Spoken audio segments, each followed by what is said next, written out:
Bună ziua, cu Doamne ajută!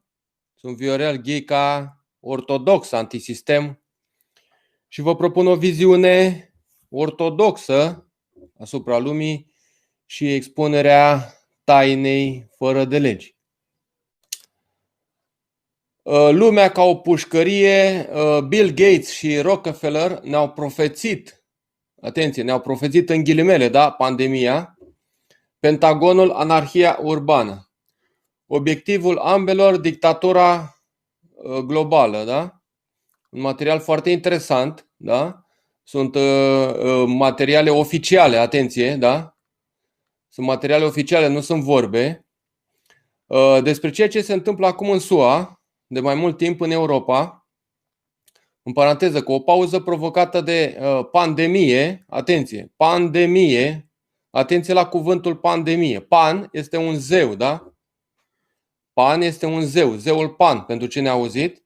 Și demie vine de la demon, da? Demie, demonic, da? Vine de la demon, da? Deci pandemie înseamnă ceva demonic, da?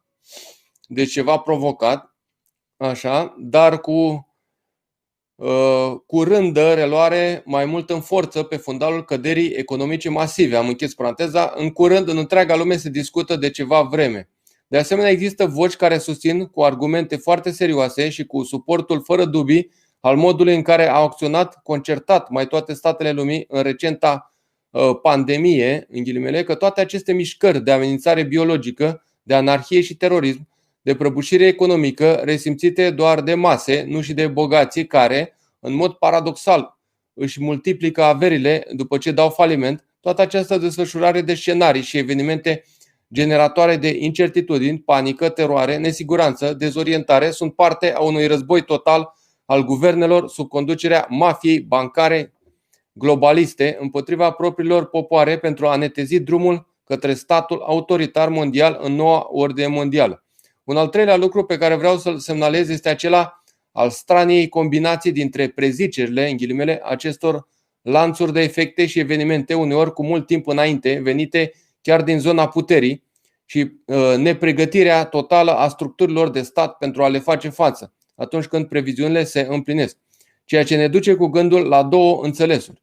Fie ele au menirea de a ne obișnui cu ideea unui viitor tot mai neguros al lumii actuale, din care se va putea naște, dacă urmăm drumul indicat de ei, un viitor sigur, luminos, prosper, sau de semnalizare a ceea ce va urma și de diseminare a scenariilor de aplicat în momentele în care se va ajunge, prin inițierea intenționată sau aleatorie a unor evenimente declanșatoare, la configurații de acel tip. Probabil ambele și chiar mai multe. Astăzi am să vă prezint aici foarte pe scurt, urmând să revin într-o analiză mai amplă a situației pe care am și o voi descrie la două astfel de discuții, dezbateri, previziuni. Prima este un raport, atenție, deci documente oficiale. Da? Prima este un raport extrem de relevant, publicat fix cu un deceniu în urmă de Fundația Rockefeller, unul dintre principalii finanțatori ai eugeniei, educației sexuale, ideologiei de gen și creatori de OMG-uri, adică organisme modificate genetic, printre altele. Raportul în cauză are titlul Scenarii pentru viitorul tehnologiei și al dezvoltării internaționale și a fost publicat în mai 2010 în cooperare cu Global Business Network a futurologului Peter Schwartz. Raportul conține 4 diferite scenarii de viitor al omenirii afectate de o pandemie dezvoltate de Schwartz și compania. Primul scenariu poartă titlul șocant: Lockstep, blocada, dictatura. O lume cu un control guvernamental mai strict și cu o conducere mai autoritară, cu inovare limitată și o tot mai mare împotrivire din partea cetățenilor. Interesant și cunoscut, nu? Scenariul Schwartz afirmă. Atenție, a fost scris încă o dată, a fost scris în 2010 scenariul și spune așa: în 2012 pandemia pe care lumea o anticipase de ani de zile a lovit în sfârșit. Spre deosebire de H1N1 din 2009, această nouă tulpină de gripă provenind de la gâștele sălbatice, atenție la gâștele sălbatice. Fac o paranteză. Am vorbit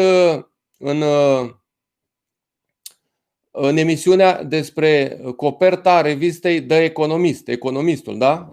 Pe acea copertă a revistei Economistul erau 3 rațe, da? Erau 3 rațe, dintre care una cădea, da? Una cădea. Deci iată că în viitor se pare că vom avea o gripă a gâștelor sălbatice, da? Erau 3 gâște sălbatice acolo, da? Dintre care una cădea, da? Și aceea care cădea avea și umbră, spre deosebire de alte două care nu aveau umbră, foarte interesant. Deci, de gâște sălbatice a fost extrem de virulentă și mortală. Chiar și națiunile cel mai bine pregătite pentru o pandemie au fost rapid copleșite atunci când virusul s-a răspândit în întreaga lume, infectând aproape 20% din populația mondială și ucigând 1 milioane în doar 7 luni. Pandemia a avut de asemenea un efect mortal asupra economiilor. Mobilitatea internațională atât a persoanelor cât și a bunurilor s-a blocat, afectând grav industrii precum turismul și întrerupând lanțurile de aprovizionare globale. Chiar și la nivel local, clădirile de magazine și de birouri, în mod normal pline de freamăt, sunt goale luni de zile, fără angajați și clienți. Cu toate acestea, câteva țări s-au descurcat mult mai bine, în special China. Impunerea și aplicarea rapidă de către guvernul chinez a carantinei obligatorii pentru toți cetățenii, precum și închiderea imediată și aproape ermetică a tuturor granițelor, au salvat milioane de vieți, stopând răspândirea virusului mult mai devreme decât în alte țări și permițând o redresare mai rapidă după pandemie. Guvernul Chinei nu a fost singurul care a luat măsuri extreme pentru a-și proteja cetățenii de riscuri și expunere. În timpul pandemiei, liderii naționali din întreaga lume și-au impus autoritatea și au impus reguli și restricții, de la purtarea obligatorie a măștilor de față, la verificarea temperaturii corpului la intrările în spații comune, cum ar fi gări și supermarketuri. Chiar și după ce pandemia s-a estompat, controlul și supravegherea mai autoritară a cetățenilor și activităților acestora au rămas în vigoare și chiar s-au intensificat. Vedem clar acum, fac o paranteză, vedem clar că aceste măsuri chiar s-au intensificat, da? Pentru a se proteja de răspândirea problemelor din ce în ce mai globale, de la pandemii și terorism transnațional, la crize de mediu și la creșterea sărăciei, liderii din întreaga lume au trecut la o conducere autoritară, da? Încă o dată, liderii din întreaga lume au trecut la o conducere autoritară. A doua discuție, profeție, dezbatere, este un film al Pentagonului produs pentru... Descrieți în comentarii dacă se aude ceva, da? Dacă se aude, am văzut că se aude, da? Deci a doua discuție, profeție, dezbatere, este un film al Pentagonului produs pentru acesta în 2014 de o entitate care se dorește anonimă. Parte a unui curs de Advanced Special Operation Combating Terrorism, da? Combaterea terorismului, oferit de Joint Special Operation University pentru o lecție despre The Emerging Terrorism Threat. GSOU funcționează sub conducerea US Special Operation Command, da? Un fel de comandant al acțiunii, da? Vă amintiți de comandantul acțiunii, da? De acest Arahat. Organizația umbrelă pentru cele mai multe trupe de elită ale Statelor Unite. Filmul se numește Mega Cities, atenție, Mega Cities, Urban Future de Emerging Complexity, deci mega orașe, da? Megalopolisurile, mega orașe, viitorul urban și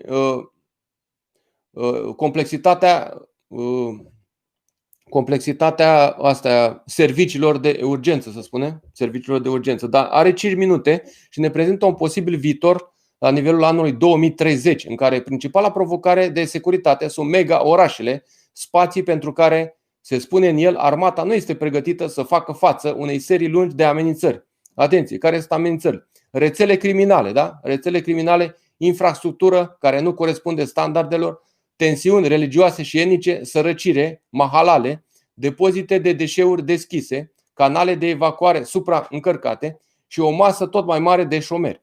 Lista, pe cât de sumbră, este însoțită de fotografii de străzi înfundate cu gunoaie, case îngropate în deșeuri, aruncătoare de rocă mascate și polițiști antirebeliune care se luptă cu protestatari.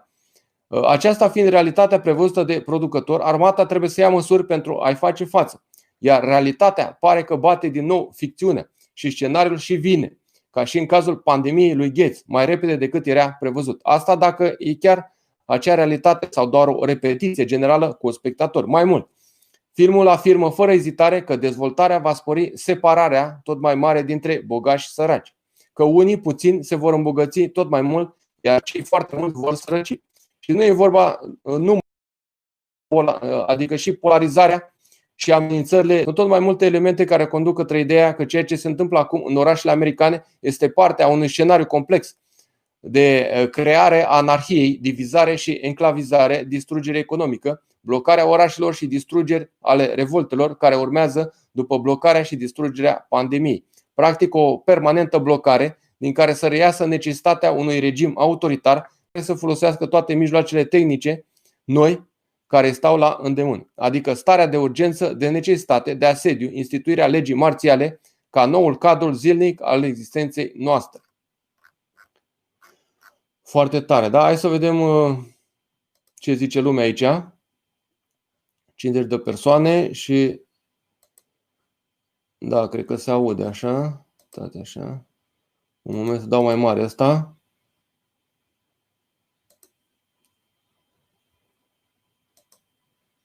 Se aude perfect.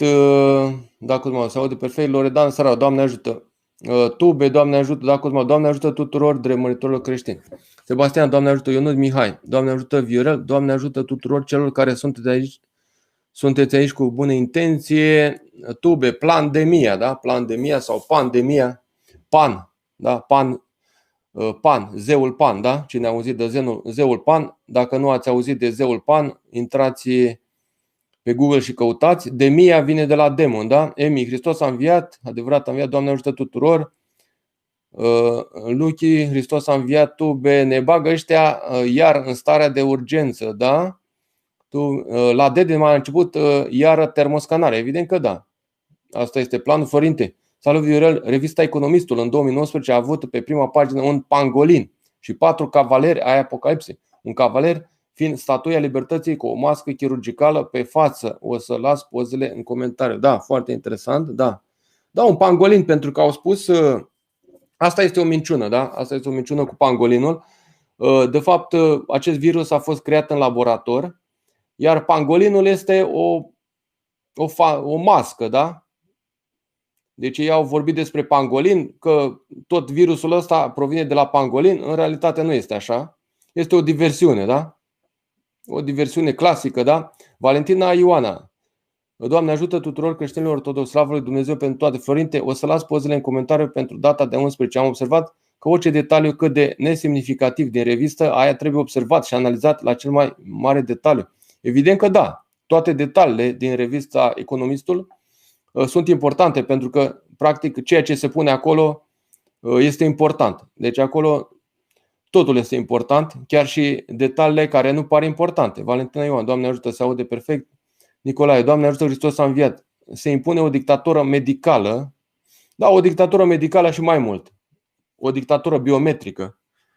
O dictatură a stărilor de necesitate, de urgență, practic un haos